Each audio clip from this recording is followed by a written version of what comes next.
Hola, buenas tardes. Mi nombre es Abril Vianey Rojas Gómez y hablaré sobre el trastorno disociativo de la personalidad, por sus siglas TID.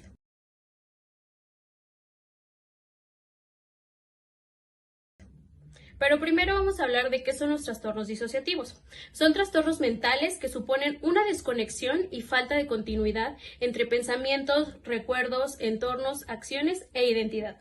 Una persona que sufre trastornos disociativos escapa de la realidad de formas involuntarias y poco saludables, lo que causa problemas con el funcionamiento diario. Por lo general, los trastornos disociativos aparecen en reacción a un trauma y ayudan a mantener los recuerdos difíciles controlados. Los síntomas, que pueden ir desde la amnesia hasta las identidades alternativas, como más adelante lo veremos, dependen en parte del tipo del trastorno que tengas.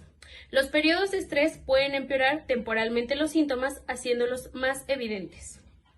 Bueno, los trastornos disociativos son fascinantes por ellos mismos. Pertenecen a un área de la psicopatología en la cual el mejor tratamiento es la psicoterapia. Como trastornos, tienen mucho que enseñarnos sobre la vía por la cual los humanos se adaptan al estrés traumático que sufren y sobre la información que procesa el cerebro. Hay 3 trastornos disociativos principales definidos en el Manual Diagnóstico y Estadístico de los Trastornos Mentales, 5, que es el DSM-5, publicado por la Asociación Estadounidense de Psiquiatría.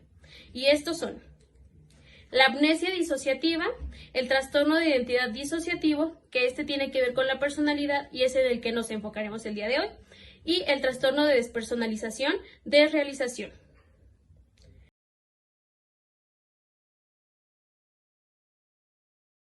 ¿Qué es el TID?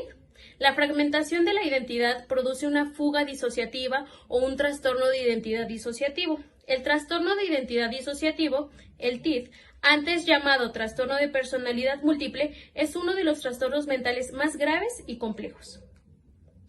Contrariamente a lo que podría parecer por su impactante sintomatología, es una patología que pasa relativamente inadvertida a nivel clínico, teniéndose a diagnosticar mucho menos de lo que debería y confundiéndose con otros trastornos como esquizofrenia, trastornos afectivos y de ansiedad, trastornos neurológicos, entre otros. Si bien raramente se diagnostica, diversos estudios nos indican que cumplen criterios entre un 4 y un 18% de los pacientes psiquiátricos. El TID, o trastorno de identidad disociativo, es un trastorno que se caracteriza por la existencia de 2 o más identidades, también llamadas estados mentales o estados de personalidad, o también alters, muy diferentes entre sí, que controlan el comportamiento de la persona de manera alternante. El individuo en este caso puede comportarse y expresarse como si fueran personas diferentes según el estado mental que tenga el control, en este caso el alter o la personalidad que salga a relucir. Por otro lado, la persona es incapaz de recordar información importante de algunas de las identidades coexistentes en la misma persona, por lo que puede hacer o decir cosas desde un estado mental que no recuerde en otro. En este caso, si la persona tiene, por ejemplo, 2 identidades, la persona no va a recordar lo que hace la otra identidad o los actos que comete, igual los recuerdos o las palabras que ella pueda decir, debido a que son 2 personalidades completamente diferentes, ya que la persona está fragmentada. Bueno, en cuanto a lo que estaba explicando, para ahondar un poco más en esto, una persona con trastorno de identidad disociativo expresa diferencias significativas entre las identidades alternas que viven en él, que también pueden ser referidas como alters, como ya lo había mencionado. Una persona también mantiene su identidad primaria o huésped, que por ejemplo en este caso, si yo sufriera de TID, en este caso mi personalidad primaria pues sería Abril, pero por ejemplo podría tener otra que se llamara Camila, otra que se llamara Gustavo. En este caso esos son mis alters. Bueno, en este caso la personalidad original, en este caso Abril, y responderá a su nombre de pila. Su identidad primaria es generalmente más pasiva y podría no estar consciente de las otras personalidades. En este caso, yo, Abril, podría no ser consciente de que existe un Gustavo y de que existe una Camila, que son mis alters. Cuando ocurre un cambio de personalidad, la nueva personalidad tendrá una historia distinta, una nueva identidad, y comportamientos totalmente diferentes a lo que soy yo, mi identidad primaria, Abril. Bueno, estas personalidades múltiples o alters a menudo tienen su propio distintivo, como ya lo dije. En este caso involucra nombre, edad, género, estados de ánimo, memorias y un vocabulario propio. El cambio entre estas personalidades tiende a ocurrir cuando una persona se enfrenta a un cierto factor estresante o un desencadenante. Esto quiere decir que hay momentos o situaciones que puedan desencadenar que la presencia o este alter salga a relucir y, por ejemplo, Abril desaparezca en ese momento, no sé, y llegue Gustavo. O puede llegar en ese momento también otra situación desencadenante y haga que salga a relucir el alter de Camila. En este caso, hay una relación estrecha entre el trastorno por estrés postraumático, que es el TEPT, y el trastorno de identidad disociativo, debido a que las personalidades alternas pueden considerarse como una versión elaborada de intrusiones mentales relacionadas con los traumas. El TEP, en este caso, está relacionado con experiencias traumáticas únicas durante la adultez, mientras que el TIT se relaciona con traumatización crónica durante el desarrollo. En el TIT, recuerdos traumáticos se descontextualizan y se procesan para mantener un balance interno y externo, lo que conduce a la formación de personalidades alternas.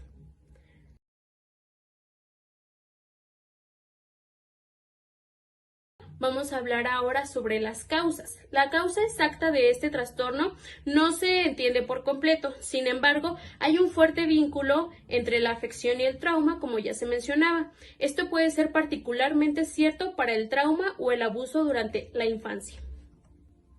90% de todos los pacientes con TIT reporta por lo menos un caso de abuso y o negligencia durante la niñez. En este caso puede ser incesto y otros tipos de abuso sexual, físico, emocional, descuido emocional y físico. La identidad personal aún está en formación durante toda la infancia. Por eso, un niño tiene una capacidad mayor que un adulto de poder despegarse de sí mismo y observar el trauma como si no le estuviera pasando a él mismo o le estuviera pasando a otra persona. Un niño que aprende a disociar para superar una experiencia traumática puede usar ese mecanismo de superación como respuesta a situaciones estresantes en su vida.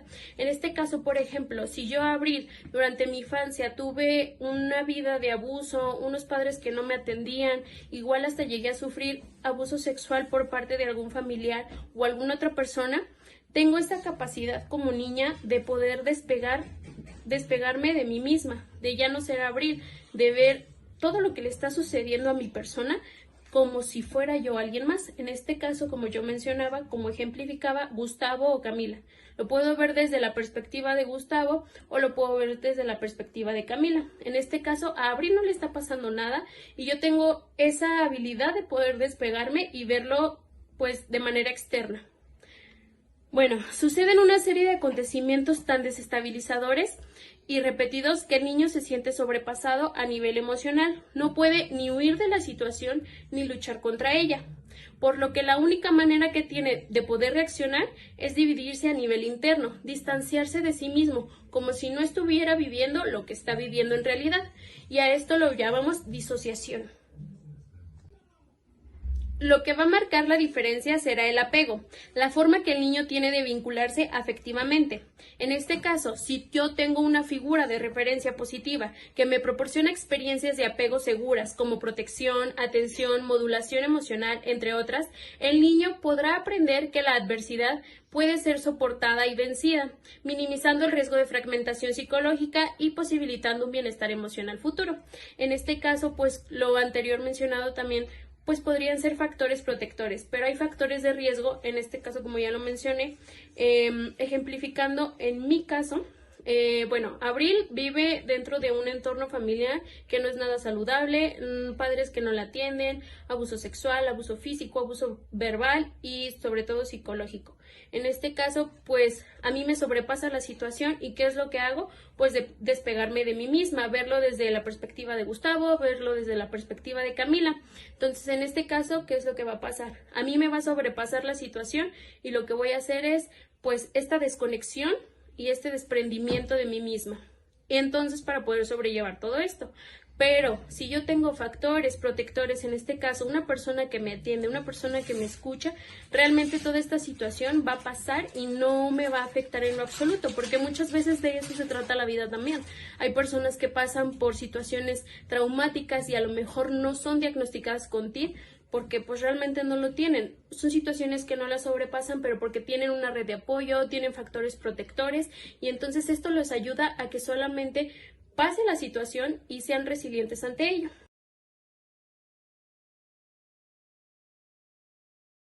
Ahora vamos a hablar sobre los síntomas. Los signos y síntomas dependen del tipo de trastorno disociativo que tengas, pero pueden comprender en general pérdida de memoria, que es la amnesia de ciertos periodos, sucesos, personas e información personal, sensación de estar separado de ti mismo y de tus emociones, percepción de que las personas y cosas que te rodean están distorsionadas o son irreales. Bueno, también un sentido confuso de la identidad, estrés significativo o problemas en tus relaciones personales, en tu trabajo y otros ámbitos importantes de tu vida. Incapacidad para poder afrontar bien el estrés emocional o profesional. Problemas de salud mental como depresión, ansiedad y pensamientos y comportamientos suicidas. Bueno, también existen otros síntomas que pueden llevar desde experimentar dos o más personalidades, como ya se mencionó, que son separadas, cada una con su propia identidad y percepciones. Un cambio notable en la autopercepción, lagunas frecuentes en la memoria y en la historia personal, que no se deben al olvido normal, incluyendo perder recuerdos y olvidar acontecimientos cotidianos. Algunas personas pueden tener ansiedad debido al miedo que les causa un cambio de personalidad. Otras pueden enojarse mucho o volverse violentas. Otras podrían no notar o recordar estas transiciones en absoluto, aunque otra persona podría notarlas. Es posible también que aparezcan personalidades específicas en respuesta a ciertas situaciones.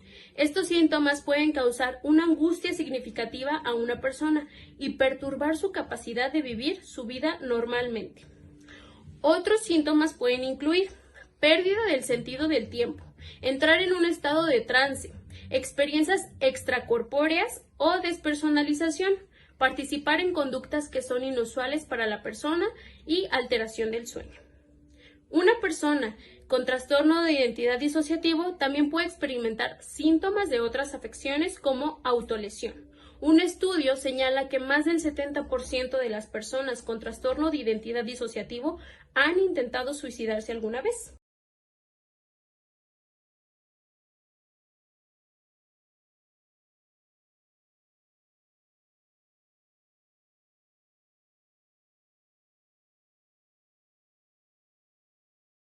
No hay directrices sobre cómo tratar el trastorno de identidad disociativo.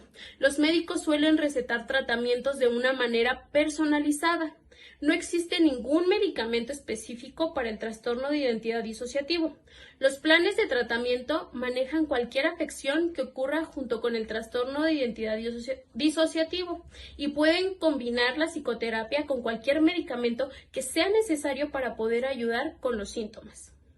El tratamiento del TIC también aborda diferentes aspectos. La estabilización, que es fortalecer y afianzar a la persona, el trabajo con las diferentes partes o alters que tenga, trabajo con el trauma, integración de la personalidad y recuperación de las funciones interpersonales. Es importante también señalar que el objetivo terapéutico no es únicamente integrar los diferentes estados mentales.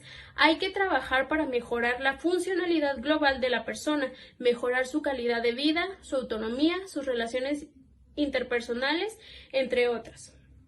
La psicoterapia o terapia de conversación es el tratamiento principal para las personas con este trastorno. Las técnicas como la terapia cognitiva conductual pueden ayudar a una persona a trabajar y a aprender a aceptar los factores desencadenantes que causan cambios de personalidad. En el trastorno de identidad disociativo, la psicoterapia tiene como objetivo ayudar a integrar la identidad de una persona y aprender a lidiar con experiencias postraumáticas.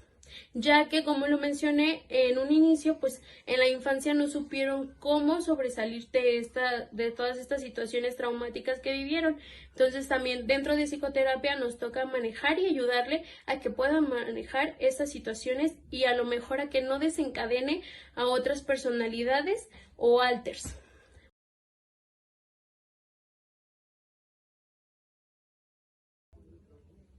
Bueno, ahora hablaremos sobre la comorbilidad que tiene este trastorno y el diagnóstico diferencial que también se puede dar.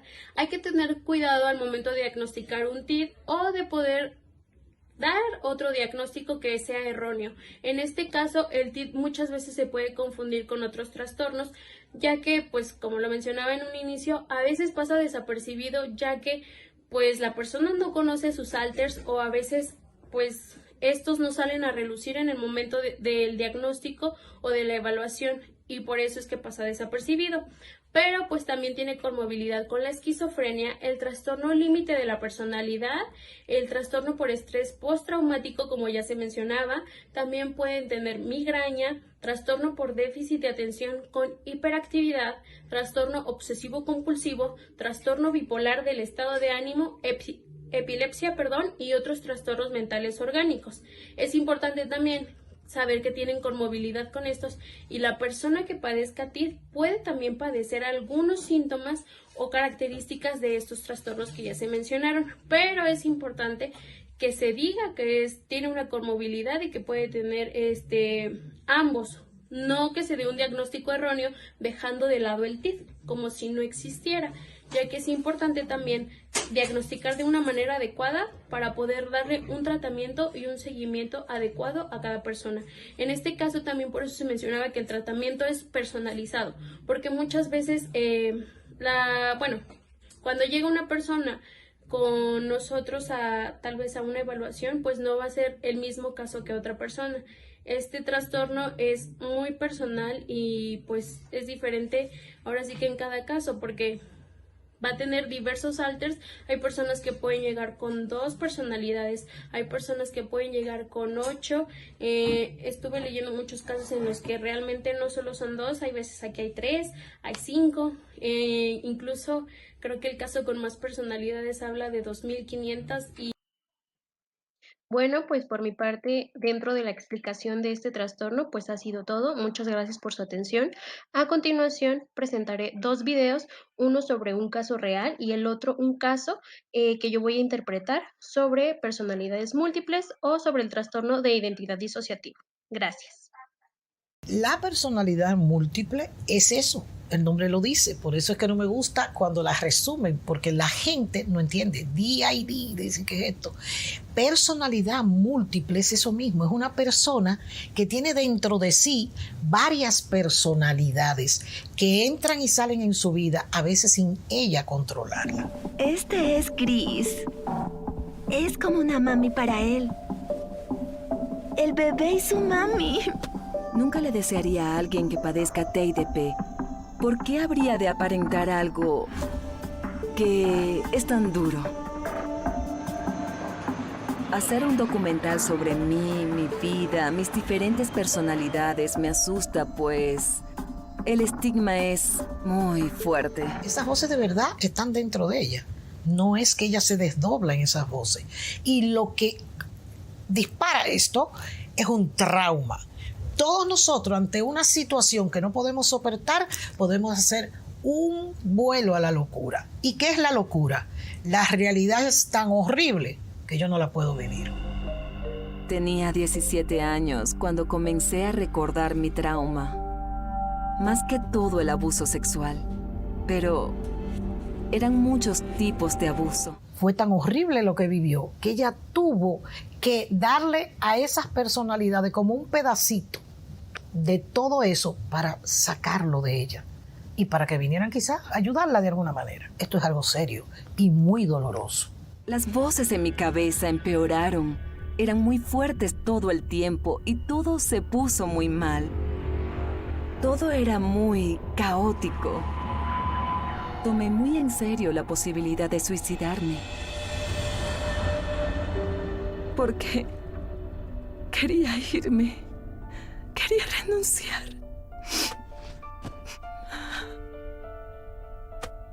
pero no pude. No lo hice. Por mis hijos. Ahora, callada no podía seguir, porque un día quizás se iba a suicidar. Ahora tiene un mejor camino. Está hablando, está aceptándose y está ayudando a las otras gente que como ella sufre de ese trastorno a que hablen. Mis identidades fueron creadas para protegerme y ayudarme a superar todas las cosas horribles que estaban pasando. Escoge, ¿verdad o reto? Verdad. ¿Verdad? Bien. Es tiempo de que mis identidades entiendan que el peligro pasó. Y ahora debemos trabajar en conjunto para tratar de entender cuál es la mejor manera de vivir esta vida.